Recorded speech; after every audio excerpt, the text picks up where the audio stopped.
नमस्कार। शिक्षा की बात हर शनिवार के इस नए अंक में मैं आप सभी का हार्दिक स्वागत करता हूं, अभिनंदन करता हूं। हम आज 19वें अंक के साथ उपस्थित हैं। हमारे साथ शिक्षा विभाग के अपर मुख्य सचिव डॉक्टर एस सिद्धार्थ उपस्थित हैं। हम हमेशा की तरह शिक्षकों और अभिभावकों के कुछ प्रश्नों के साथ आज हम पुनः उपस्थित हैं, जो आपके प्रश्नों का जवाब देंगे। नमस्कार सर, कुछ प्रश्न है। पहला प्रश्न है, मुस्कान है, ये नया गांव उर्दू विद्यालय डुमरी कटसरी की हैं, शिवहर में है। इनका कहना है कि सर, हाल ही में मेरा स्थानांतरण मेरे गृह जिला बेगूसराय में हुआ है।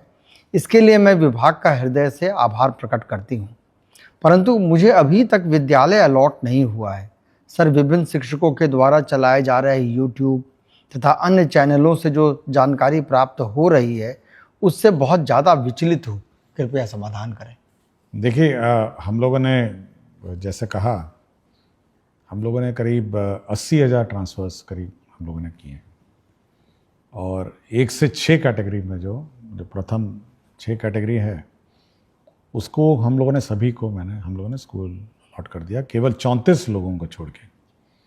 तो 34 लोग अभी किसी कारणवश गलती से छूट गए, क्योंकि डीओ को अलॉट करना था, डीओ अलॉट कर रहे थे, और स्थानांतरण के दौरान ही कुछ डीओ अपने इनबॉक्स में छोड़ के चले गए। तो करीब 34 ऐसे टीचर हैं जिसको हम लोगों ने खोज के निकाला है और उसको हम लोग अलॉट कर रहे हैं। तो 1 से 6 जो है उसमें सभी ने अपना स्कूल ज्वाइन कर लिया है, और इसके 1 से 6 में भी अधिकांश लोगों ने अपने स्कूल ज्वाइन कर लिए जहाँ पे भी अलॉटेड थे।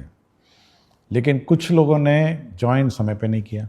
30 तारीख का अंतिम तिथि था, और आज भी मुझसे मिलने के लिए कुछ लोग आए थे और कह रहे थे कि अब 30 तारीख हम ज्वाइन नहीं कर हम लोगों ने किया, हम ज्वाइन करना चाहते हैं। तो विभाग इसकी समीक्षा करेगी कि ऐसे कितने लोग हैं और क्या है, तो वो अलग बात है। और कुछ लोगों ने ज्वाइन नहीं किया। जो ऑप्शन दिया गया था कि यदि आप ज्वाइन नहीं करना चाहते हैं तो मत ज्वाइन करिए। तो जो व्यवस्था है 1 से 6 का, तो वो एग्जैक्टली ये है कि हम लोगों ने सभी को टेकअप कर लिया। साथ ही साथ फिर हम लोगों ने दूरी का, फिर जो 7वां कैटेगरी था उसमें महिलाओं को टेकअप किया सबसे पहले। और महिलाओं में सबसे पहले हम लोगों ने 1 से 5 का हम लोगों ने अलॉटमेंट किया, 1 to 5 का। और 1 to 5 करते करते हम लोगों ने जब इंटर डिस्ट्रिक्ट अलॉटमेंट की प्रक्रिया हम लोगों ने शुरू की, तो कुछ रेशोज़ तो हम लोग बैठ गए। मतलब एक टीचर इधर से गए, दूसरे जगह गए, दूसरे से तीसरी जगह गए। लेकिन उसमें भी करीब कुछ संख्या एक टीचर्स की, कुछ स्कूलों की है जहाँ पे हम लोग को अचानक पता चला कि वहाँ पे स्कूल बंद होने वाले हैं। तो हम लोगों ने उस जिला तो अलॉट कर दिया।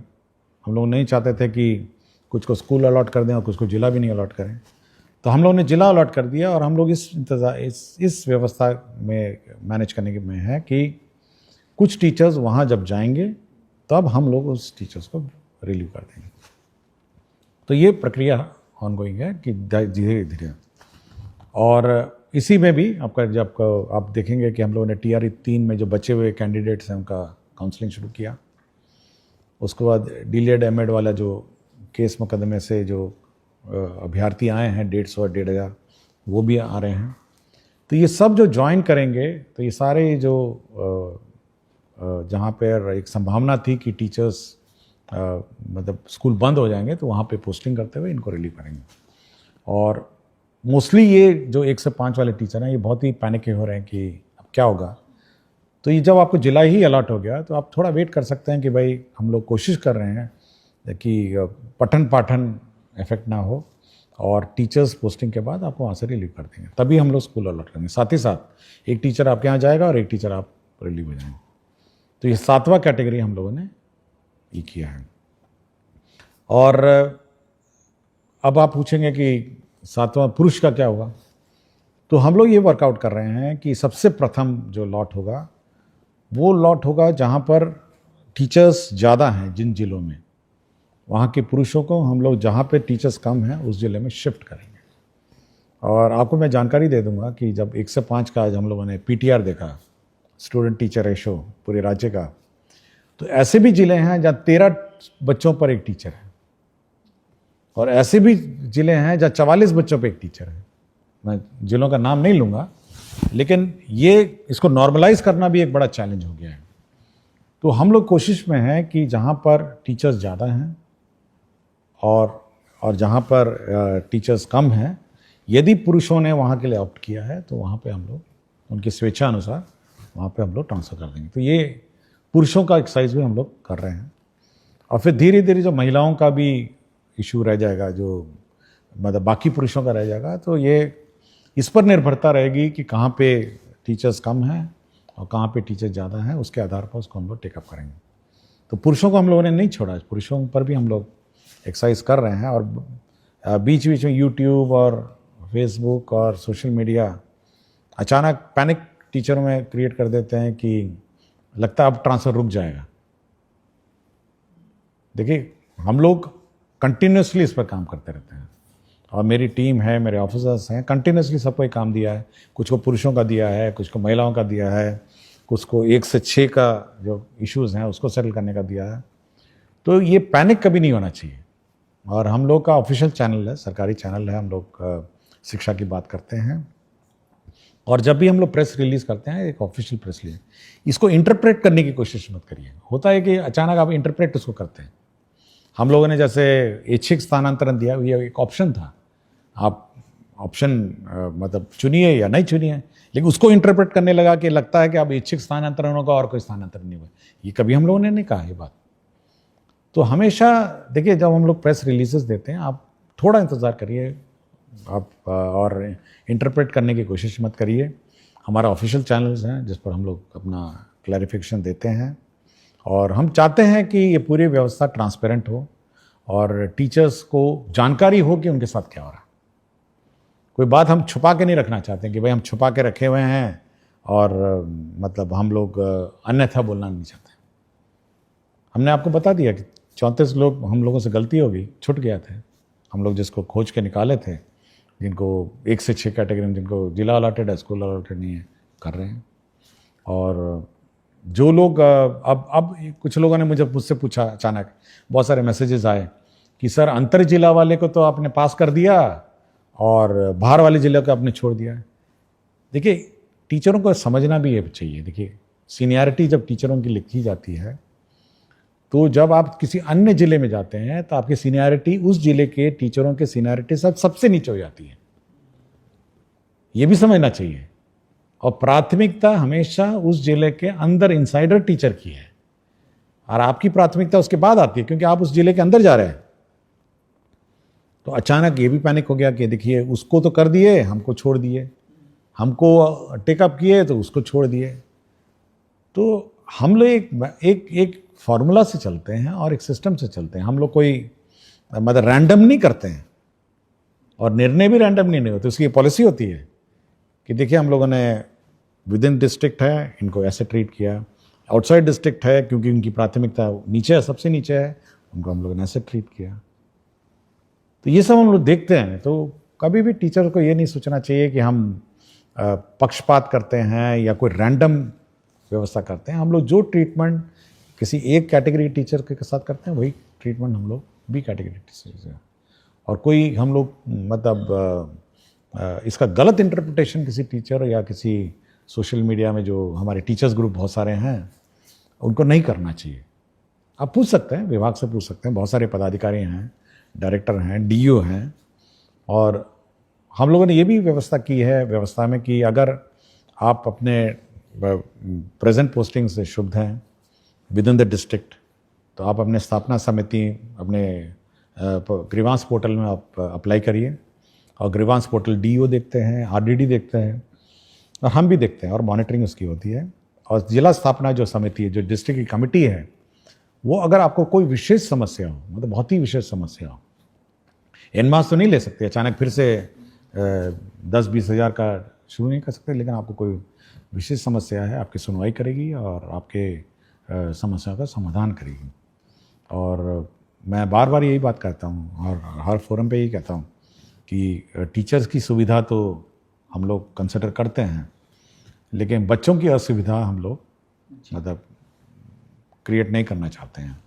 हम लोग ऐसी व्यवस्था नहीं क्रिएट करना चाहते हैं जहाँ पे स्कूल बंद हो जाएं, पढ़ाई पाठन अफेक्टेड हो जाए, या फिर मैथ्स टीचर चले जाते हैं तो मैथ्स टीचर अब नहीं है तो क्या करेंगे, साइंस टीचर अचानक ट्रांसफ़र हो गए तो क्या करेंगे। तो वैसी व्यवस्था हम लोग नहीं चाहते। हम लोग चाहते हैं कि बच्चों की पढ़ाई जो है, शिक्षा विभाग की प्रायोरिटी बहुत ही क्लियर होना चाहिए, शिक्षकों को भी, अभिभावकों को भी, कि शिक्षा विभाग की सबसे प्रथम प्रायोरिटी शिक्षा व्यवस्था में सुधार और शिक्षा व्यवस्था को सुदृढ़ करने का। ये बिल्कुल टीचर लोग भी अपने दिमाग में बैठा लें और हम भी अपने दिमाग में बैठा चुके हैं। उसके बाद आता है हमारे टीचर्स का कंफर्ट और अपने टीचर्स की सुविधा।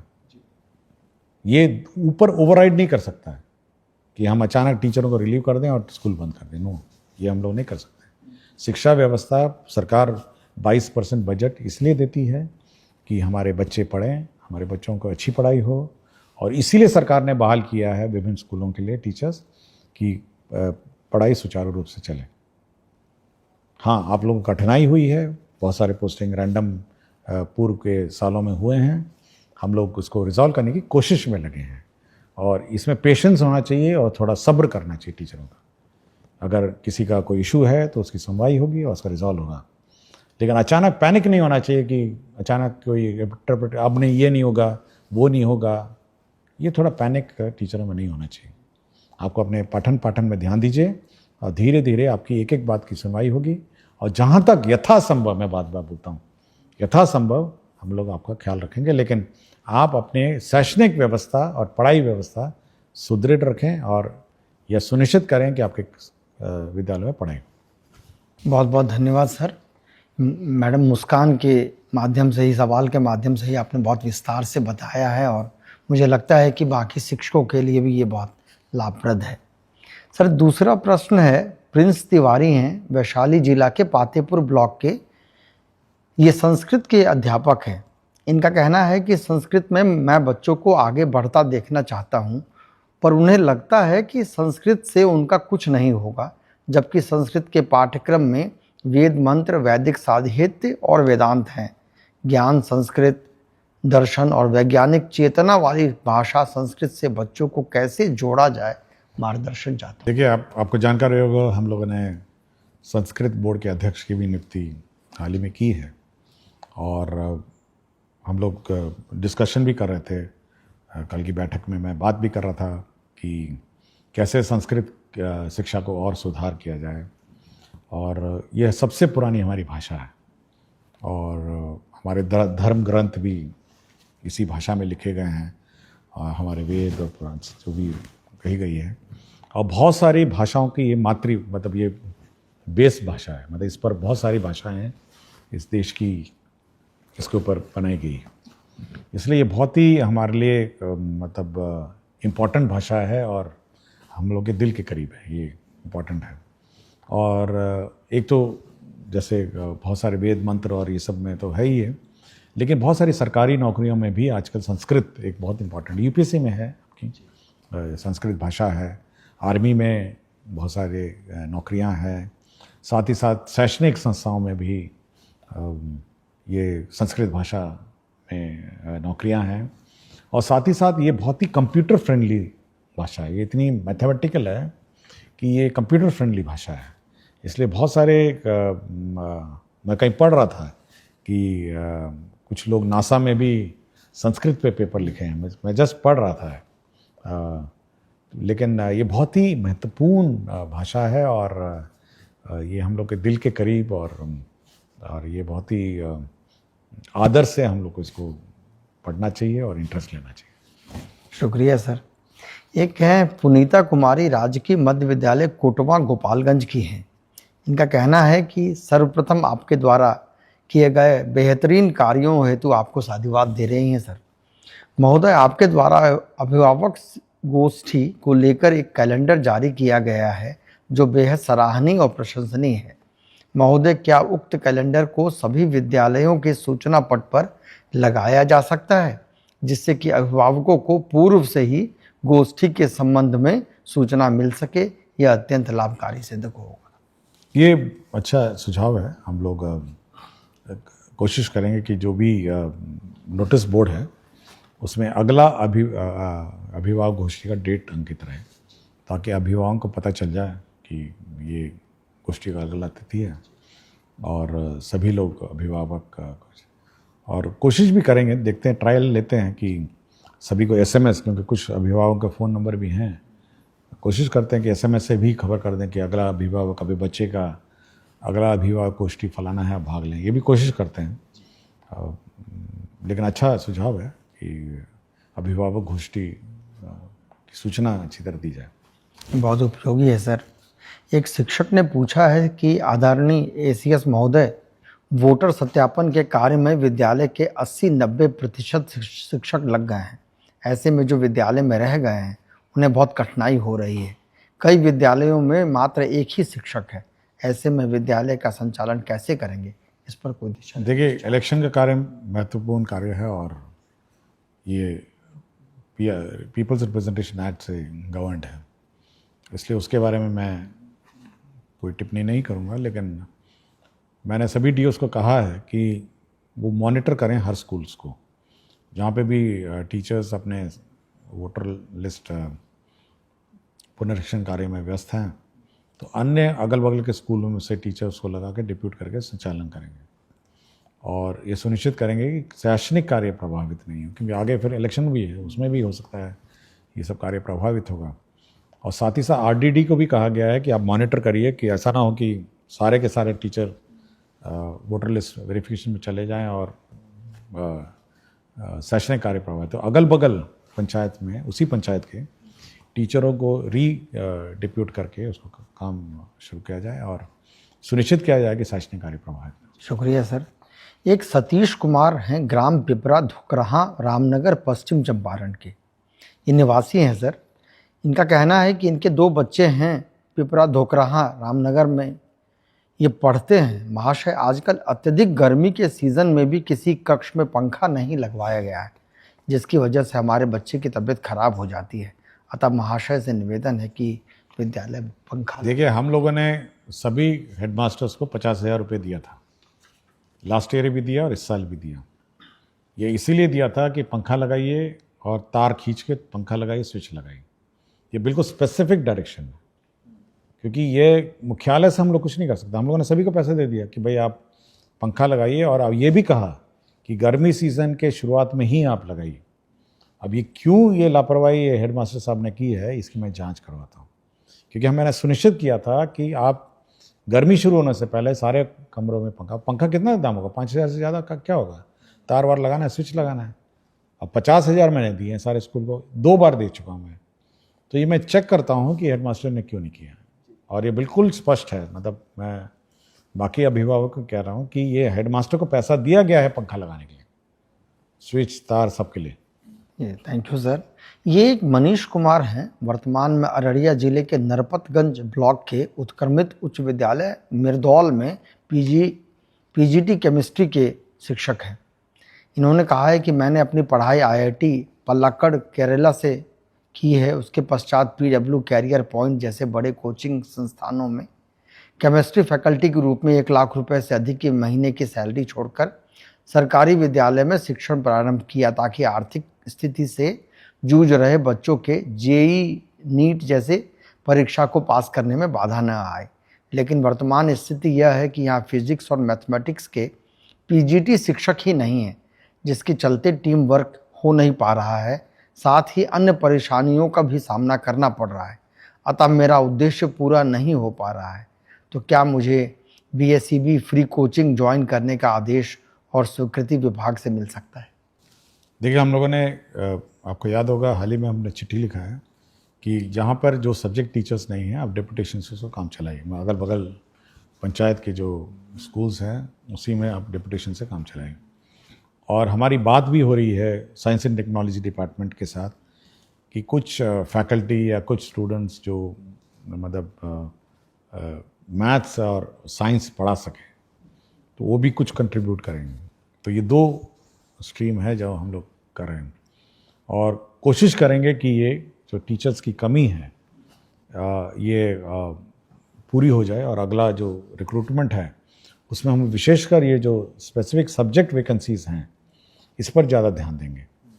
और जहाँ तक ये कंपटीशन की बात है, मैं बताना चाहूँगा कि हम लोग जितने भी देश के प्रमुख कोचिंग संस्थाएं हैं जो जेई नीट और ये सब का कोचिंग देते हैं, उनसे हम लोग एमओयू कर रहे हैं। हाल ही में हम लोगों ने कस्तूरबा गांधी विद्यालय का फिज़िक्स वाला पीडब्ल्यू के साथ हम लोगों ने एमओयू करने का निर्णय लिया। उनका ऑफ़र आया था तो हम लोगों ने निर्णय ले लिया है कि अब फिज़िक्स वाला जितने भी कस्तूरबा गांधी विद्यालय हमारे हैं, लड़कियां हैं, उनको कोचिंग कराएंगे। और इसके लिए हम लोगों ने 1.5 लाख रुपए जो टीवी मॉनिटर है ऑनलाइन कोचिंग के लिए और जो भी इंफ्रास्ट्रक्चर है उसके लिए हम लोगों ने सैंक्शन भी कर दिया है। तो धीरे धीरे हम लोग जब बाकी जितने भी अन्य कोचिंग संस्थाएं हैं उनके साथ भी धीरे धीरे हम लोग विभिन्न विद्यालय और विविध आवासीय विद्यालय इनके साथ हम लोग अब टाई अप करेंगे। तो कंपटीशन तो राज्य सरकार चाहती है कि हमारे बच्चे कंपटीशन की तैयारी करें और ये अच्छी बात है। इस प्रकार के जो टीचर हैं, मैं तो हैरान था कि आईआईटी कोझिकोड से हैं ना, पलक्कड़ से हैं। तो हम लोग इनको रिसोर्स पर्सन इस व्यवस्था के लिए यूज़ कर सकते हैं कि आप आकर जो कस्तूरबा गांधी विद्यालय में जो कोचिंग कराई जा रही है उसको कोऑर्डिनेट करने के लिए हम इनको यूज़ कर सकते हैं। लेकिन मुझे इतना ही डर है कि अगर मैं उनको भी निकाल दूंगा, जो अभी बाकी टीचर की कमी है, तो इनकी भी कमी हो जाएगी वहाँ पे। तो कुछ व्यवस्था करते हैं, आई विल ट्राई कि वहाँ टीचर किसी अन्य स्कूलों से डिप्यूट करें और इनको हम ज़रूर रिसोर्स पर्सन के रूप में यूज़ करेंगे। बहुत बहुत शुक्रिया सर। ये मुझे निश्चित है कि केजीबीवी की लड़कियां बहुत खुश हों। हाँ, हम चाहते हैं कि वो बहुत सबसे गरीब परिवार की आती हैं, कस्तूरबा गांधी विद्यालय हॉस्टल में रहती हैं, तो कम से कम एक कोचिंग का जो एक्सपोजर है या ट्रेनिंग है, कम से कम वो मिल सकेगा हमको। शुक्रिया सर। एक नताशा है, विशिष्ट शिक्षिका हैं। इनका प्रश्न है कि ग्रीष्मावकाश के बाद विद्यालय खुलने के दिन अगर कोई बीमार है या किसी इमरजेंसी में बाहर फंस गया है तो क्या विशेषावकाश या आकस्मिक अवकाश का उपयोग कर सकता है? देखिए, अवकाश के बारे में डिटेल गाइडलाइन है और अगर कोई ऐसी परिस्थिति में तो अवकाश तो मिल ही जाना चाहिए। हमको नहीं लगता कोई अवकाश मिलने में कोई प्रॉब्लम है। ये प्रश्न है गोपाल कुमार बेलसन सीतामढ़ी के हैं। सर, इनका कहना है कि आपके नेतृत्व का मैं प्रशंसक हूं और महोदय, उच्च माध्यमिक विद्यालय में इस सत्र से त्रैमासिक परीक्षा होनी है। पूर्व में यह मासिक था। निर्धारित सिलेबस जिसे त्रैमासिक परीक्षा, अर्धवार्षिक एवं वार्षिक परीक्षा में प्रश्न पूछे जाएंगे, उक्त में हमेशा कन्फ्यूजन की स्थिति बनी रहती है। कृपया आधिकारिक सिलेबस माहवार उपलब्ध कराया जाए। ये हम लोग परीक्षा जब त्रैमासिक होगी तो उस पर्टिकुलर सिलेबस को हम लोग वो भी डिक्लेयर करेंगे कि इस सिलेबस से त्रैमासिक होगी। तो ये सीआरटी आपको कम्युनिकेट करेगा कि इस सिलेबस से आपकी परीक्षा होगी। ऐसा नहीं हो कि डेट निर्धारित है लेकिन सिलेबस निर्धारित है। ये स्पेसिफिक हम लोग निर्धारित करें। बहुत यूजफुल है सर। एक शिक्षक पूछ रहे हैं कि विभाग से लेकर विद्यालय तक सूचनाओं का सही तरीके से प्रसार नहीं होने पाने के कारण कई बार विद्यालय स्तर पर कार्य बाधित होता है। सर, क्या विभाग कोई ऐसा तरीका ढूंढ रहा है जिससे सूचना एक जैसा सभी विद्यालय तक पहुंचे और सही काम हो सके? देखिए, हम लोगों ने सभी विद्यालयों में टैबलेट भेजा है और बहुत सारे विद्यालयों में पहुंच भी गया है। मेरे ख्याल से 3-4 दिन में और भी पहुंच जाएगा। देखिए, ये बहुत विशेष प्रकार का टैबलेट है। ये नॉर्मल जो हम लोग यूज़ करते हैं उससे हल्का सा भिन्न है। वो इसलिए भिन्न है कि इसमें वही सॉफ्टवेयर लोड हो सकता है जो मुख्यालय से आपको निर्देशित होगा, अन्यथा वो सॉफ्टवेयर अपने डिलीट हो जाएगा। पहले तो ये है। दूसरा है, ये हमारे सेंट्रल सर्वर से लिंक्ड है। जो टैबलेट है ये बिल्कुल हमारे सेंट्रल जो मैसेजिंग सिस्टम है से लिंक्ड है और मुख्यालय से जैसे ही हम इसमें पत्र डालेंगे वो आपके टैबलेट में नज़र आ जाएगा। या मुख्यालय से हम कोई भी सूचना देंगे तो हर स्कूल में अपने आप पहुंच जाएगा।